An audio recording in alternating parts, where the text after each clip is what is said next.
The good thing about this is that any one of us at any stage, any time of our life, can choose to develop any kind of culture that we desire.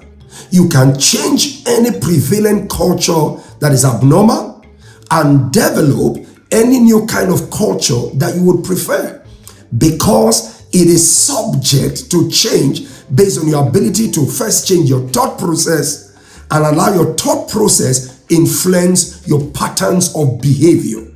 That's how culture change, and then superintending it until it becomes more of the norm than the exception.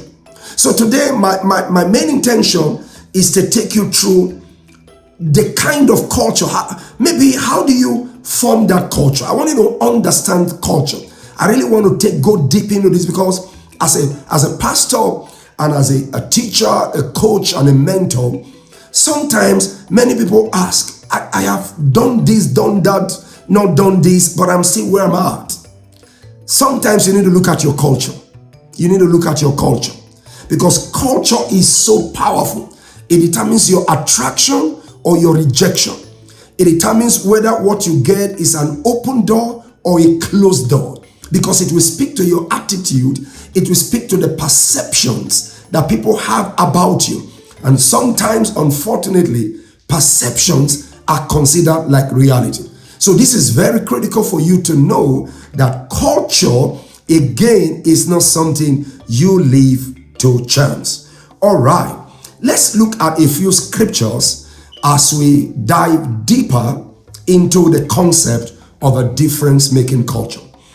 In the Bible, in the book of Acts chapter 1 and verse number 1, we see a profound statement made by the writer of the book of Acts, who was Dr. Luke.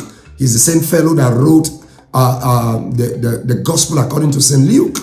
He said, "In my former book, Theophilus, I wrote about all that Jesus began to do and to teach." That's the NIV translation, Acts 1:1. "In my former book, addressing a man, Theophilus, I wrote about all that Jesus began to do and to teach." That's an order you can't miss, a sequence you can't miss.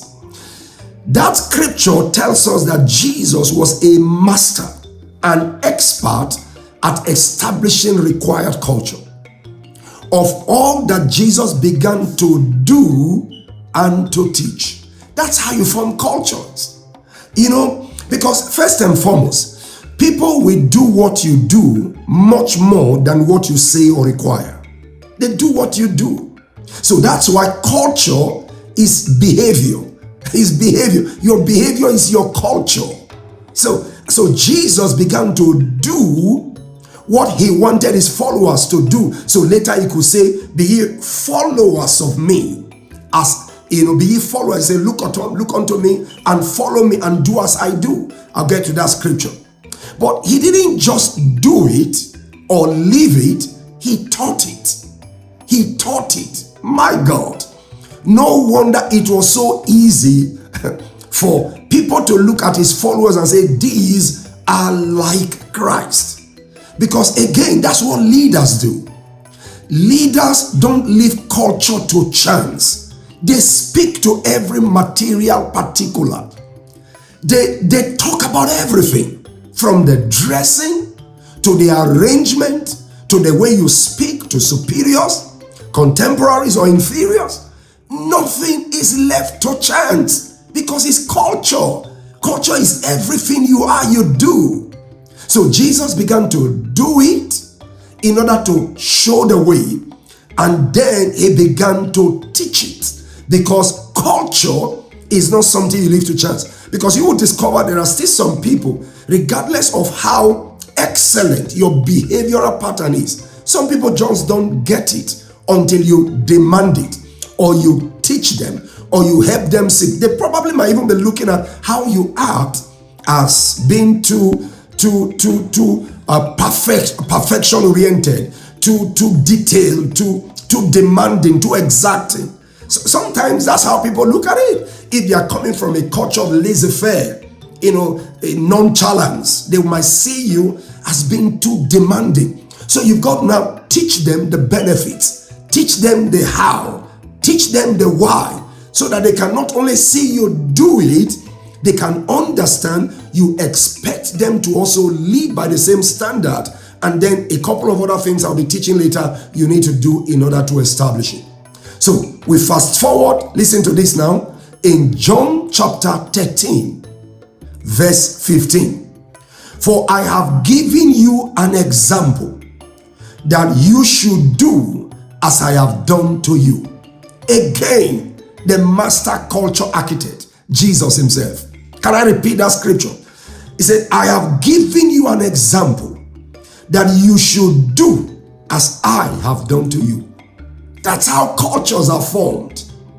So Jesus was an expert in culture formulation. He understood quite well that he couldn't allow his disciples to just act by chance, by default, according to how they feel, how they don't feel. No. No effective leader, no exceptional leader allows his or her environment to be subject to the whims and caprices, the vagaries, the likes and dislikes of people. No. That's why, listen friend, listen to this. There are places you go to, you can predict how you will be treated, how you will be received, how things will flow, how you will be served, how you will be regarded. Do you know why you can predict it? Because somebody did not leave it to chance. They exemplified it, they taught it, they demanded it, and so you go and you can compare how excellent they work in one place as against another. Friends, culture is important. Whether it's in your bedroom, your living room, your boardroom, the community room, the playground, you've got to establish your culture.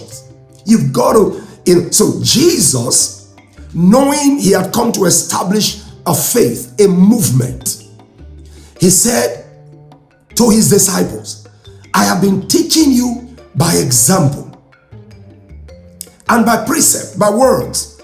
And now I am demanding that the same way I acted with you and to you, the same way you must act with others and to others, so that way we can establish a pattern that is known to us and predictable. Friends, that's culture.